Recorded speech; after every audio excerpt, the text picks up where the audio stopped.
I get frustration from a certain perspective. The iPhone 16 Pro Max looks the same as the iPhone 15 Pro Max, but after spending a week or so with Apple's newest iOS phone, I can assure you that there are significant and noticeable differences, including some that will forever change the way you use an iPhone.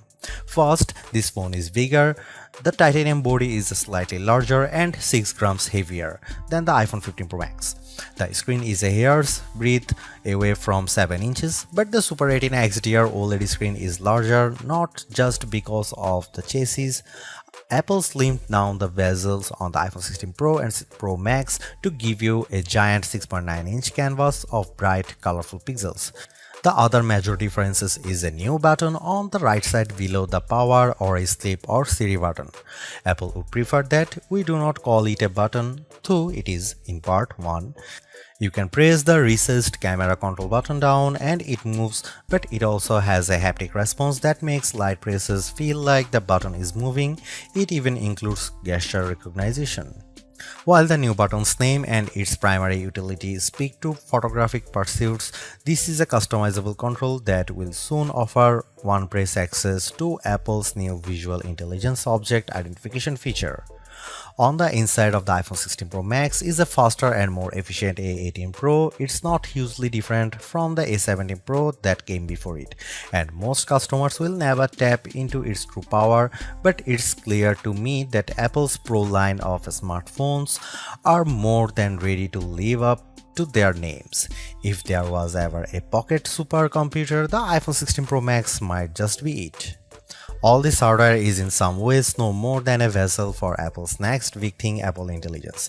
However, Apple's own take on AI is also the greatest source of frustration, as it's far from complete. In fact, early iPhone 16 customers won't see much of it at all unless they install an iOS beta. Features like writing tools, a prettier and somewhat smarter Siri, summaries of long emails, and Photos updates, such as creating your own memories based on a prompt, should show up soon after the iPhone 16 Pro Max starts shipping, but other features are essentially to come. There is no image generation, Genemojis, ChatGPT integration, or support for languages other than English, and Siri has yet to display any of its existing personal context capabilities, which might be Apple's secret weapon when it comes to winning the AI battle. Siri with Apple Intelligence will eventually be able to use what it knows about you from all your information on the phone to better help you get answers and get things done. All of this might show up this year or it might be next year, and that fact puts a little damper on my iPhone 16 Pro Max enthusiasm. If you are not buying this new iPhone for Apple Intelligence, then allow me to direct your attention to the formidable camera array. While it's not entirely new, there is a new and faster sensor behind the 48 megapixel main fusion camera, and the ultrawide makes a leap from 12 megapixel to 48 megapixel. The 5x optical zoom is mostly unchanged, as is the 12 megapixel true depth selfie camera. There are, however, myriad new imaging and even audio tricks that I'm certain every iPhone 16 Pro Max owners will love. There's 4K 120fps videography that can, via a new speed tool, be stopped down in increments to give your videos a truly cinematic feel. There are also new audio mix tools that, in certain environments, can add studio quality to audio that wasn't captured with a microphone. Apple has also added some new image styles and undertone controls that I'm not sure will get as much use as Apple would prefer. If you are asked to me, the choice between the base iPhone 16 and the iPhone 16 Pro Max is simple. You gain a ProMotion display, a 5x zoom camera, and Apple's most powerful mobile chip. The differences between the iPhone 16 Pro and 16 Pro Max, however, are more subtle this year. There's the screen size, 6.3 versus 6.9 inches, and the battery size, which results in at least an hour of extra battery life, and that's essentially it. The 5x Tetra Prism lens is now on both phones. Perhaps the only other notable difference is that iPhone 16 Pro starts with only 128GB of storage. In short, I love the iPhone 16 Pro Max. It's big, powerful, and for everything. Yes, I was playing a console level game on it using an Xbox controller because I can. It takes lovely photos that, even if you choose not to try out, the new styles and undertones are clear and color accurate. Apple Intelligence, which I accessed by installing iOS 18.1 developer beta, is a nice start with some cool features, but it's not yet a compelling reason to upgrade. I feel similarly about the camera control button. Don't get me wrong, I like the new button and I think it's full of untapped potential, but there's almost a bit of competition now between the 1-year-old action button and this new, arguably more sophisticated one. Those who buy any of the new iPhone 16 models will probably get a lot of use out of the camera control button and wonder how they used their iPhone without it. In the meantime, the action button might sit unused until Apple eventually shows it the door. The iPhone 16 Pro Max was announced at the Apple Glow Time event on September 9, 2024 and it's shipping from September 20. This is a larger phone with more screen, more power, AI and a brand new camera control button, but it still costs the same as last year's iPhone 15 Pro Max in the US and UK. It's actually a little cheaper in Australia. I'm not arguing that $1,199 for a 256GB iPhone is cheap, but at least Apple didn't raise any price hike by $100. Apple also made a point at this year's iPhone 16 launch event of talking about some big trade-in deals. Its point, I think, was that you probably won't be paying full price for these phones. The virtually identical iPhone 16 Pro costs $999 but starts with half the storage space. If you like big screens and want a reasonable amount of storage for all that 4K 120fps video, you probably want to choose the iPhone 16 Pro Max. The iPhone 16 Pro Max is available in natural titanium, white titanium, black titanium and desert titanium, which is the color of my test unit. I still prefer the black. It might seem like Apple's phone design strategy is now why mess with a good thing.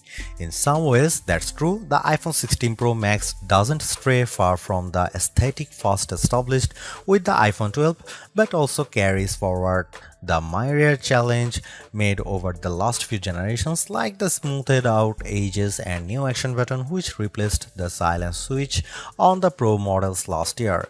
Its dimensions are close to those to the iPhone 15 Pro Max but enlarged by a few millimeters here and there. The 16 Pro Max is 163mm by 77.6mm by 8.25mm and weighs 227 grams. That's 6 grams heavier, 3.1mm taller, and 0.9mm wider than the iPhone 15 Pro Max. If you are comfortable holding and using the iPhone 15 Pro Max, I suspect you will have no trouble with the iPhone 16 Pro Max. I can't say the new phone felt substantially larger in my hand, but I do notice the difference in screen size. The bottom edge features microphone and speaker perforations, along with a USB-C port that, with the right cable, can support Thunderbolt 4 data transfer speeds. There's also a speaker slot along the very top edge of the display. Together with the bottom edge speaker, this phone can produce undistorted room-filling sound. Highs are sharp, mids are strong, and bass is good for the device size. Button placement is mostly identical to last year, with the volume buttons and action button on one side and the larger power or sleep or CD button on the other side. They are joined, however, by a new button, camera control, roughly the same size as the power button. The camera control button is a multi-purpose control that can recognize physical presses and lighter presses to enable haptic response and gestures. It offers instant access to the camera and with those other presses and gestures to various virtual millimeter lenses and camera settings. The materials and build quality are once again excellent. Apple used grade 5 titanium on the body over a graphite-clad aluminum substructure. Apple has also upgraded its ceramic shield, which may make it less susceptible to cracks and scratches, although I was quite careful with my 1TB desert titanium test unit, so I can't say for certain if this is the case. Okay, I did get it wet, purposely running the IP68 rated iPhone 16 Pro Max under a garden sprinkler. It was fun to watch the screen activating as it was touched by 1,000 tiny fingers when it was just water droplets, but the phone was otherwise unmoved and unharmed by the deluge. Sometimes I wonder how Apple might say its next screen technology. Will it add duper to it so it becomes super duper Retina XDR display? I mean, it may have boxed itself into a corner, but Apple skirted the issue this year by leaving its iPhone display technology pretty much untouched. This is a giant screen 6.9 inches achieved through a combination of a slightly larger chassis and pleasingly thinner bezel. There are more pixels than last year. The iPhone 16 Pro Max screen is 2868 by 1320 while the iPhone 15 Pro Max is 2796 by 1290.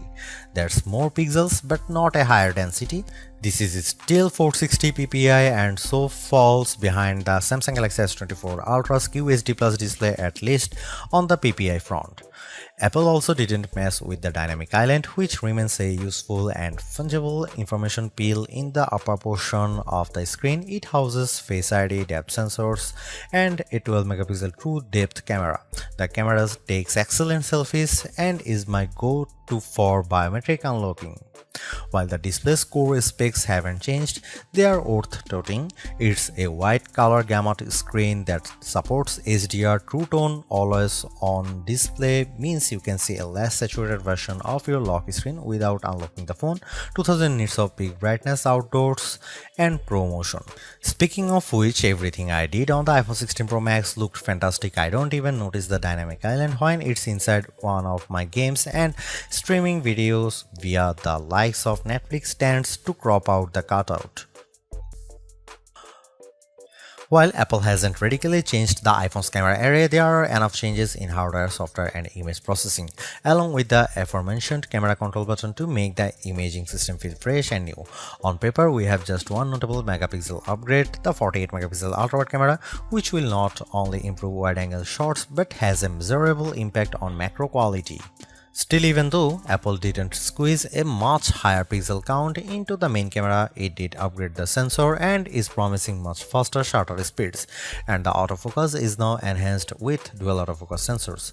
These are the kinds of incremental changes that should improve both the experience of using the quality delivered by the main camera sensor, but they are also hard to measure. More on that in a bit. The 12 megapixel 5x optical zoom is essentially unchanged from last year's iPhone 15 Pro Max. The biggest news here is found not on this phone but on its little brother, the iPhone 16 Pro, which also gets the tetra prism lens. Last year's Pro model was stuck with a just 3x optical zoom camera.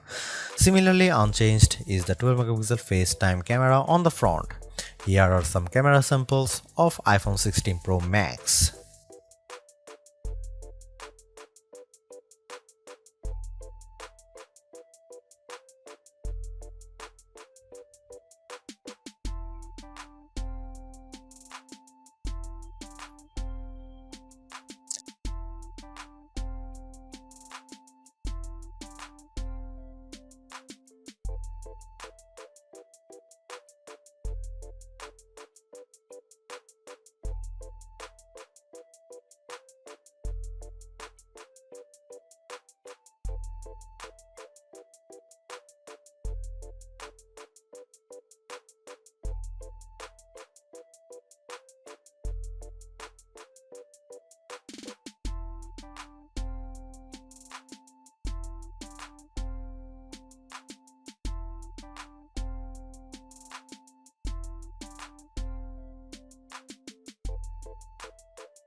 The iPhone 16 Pro Max have everything we have come to expect in a year-over-year upgrade even without Apple Intelligence.